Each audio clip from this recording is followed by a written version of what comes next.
You've probably only seen two versions of this car. There's the last car lot lizard coon hunting sweet baby Jesus Ricky Bobby version, Or the welcome to Atlanta, I'm going down baby, the chimmy Cocoa Puffs version. But underneath all that foolery was a damn good, underrated, underappreciated sleeper of the late 2000s.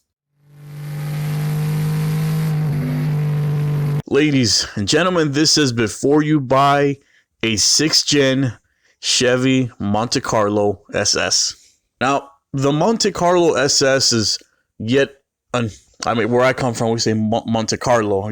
You guys are probably used to Monte Carlo. It's the Monte Carlo. Anyways, the Monte Carlo SS is yet another one of those legendary GM cars that would essentially be ruined, only to make one hell of a comeback and then to get killed off again. The mid-2000s Monte Carlo SS has some deep, and I mean like Kunta Kinte type roots in NASCAR. You see, Chevy was trying to go back to its racing roots, and the ultimate example of that was the 2004 Monte Carlo SS Intimidator. Now, the Intimidator was a 3.8 liter supercharged V6 street, I'm using air quotes here, stock car. It was actually themed after the NASCAR legend himself, Mr. Dale Earnhardt Jr. But before the Intimidator came along, the Monte Carlo SS just came with a standard 3.8 liter V6, producing a measly 200 horsepower. But in 2004, it finally received a proper upgrade in the form of an Eaton Supercharger, which actually bumped up the power up from 200 to 240, 0 to 60, 6.8 seconds.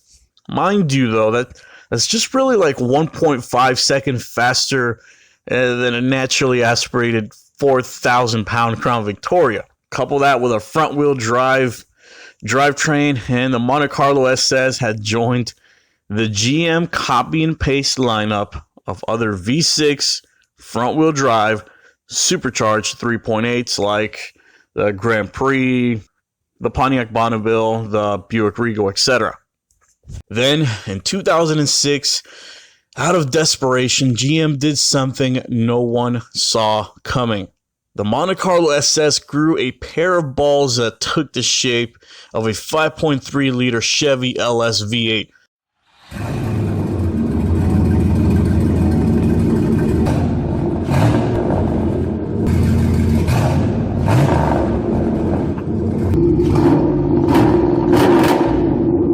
That's right.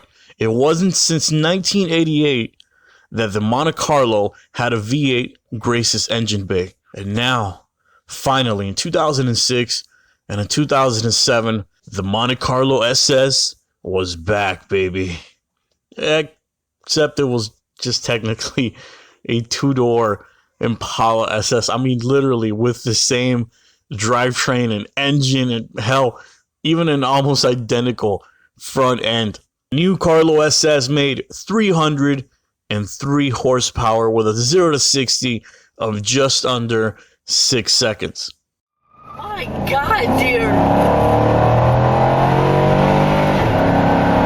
Now, in 2019, 06 to 07 Monte Carlo SS, it's still one of the cheapest ways to get your hands on a two-door LS-powered Chevy that costs under $10K and doesn't end with vet.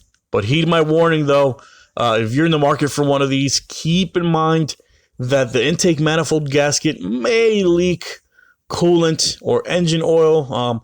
The intake manifold gasket may develop an external engine or oil or coolant leak. There's also the high pressure power steering hoses that can leak fluid as well. And of course, there's loss of engine power due to the plugged up catalytic converters in these cars. Sadly, the Monte Carlo SS was killed off in 2007. as Chevy was on the brink of bankruptcy and the revived Camaro was just on the horizon. And thus ends the tragic story of one of the best, then worst, then best sleeper GM cars ever produced.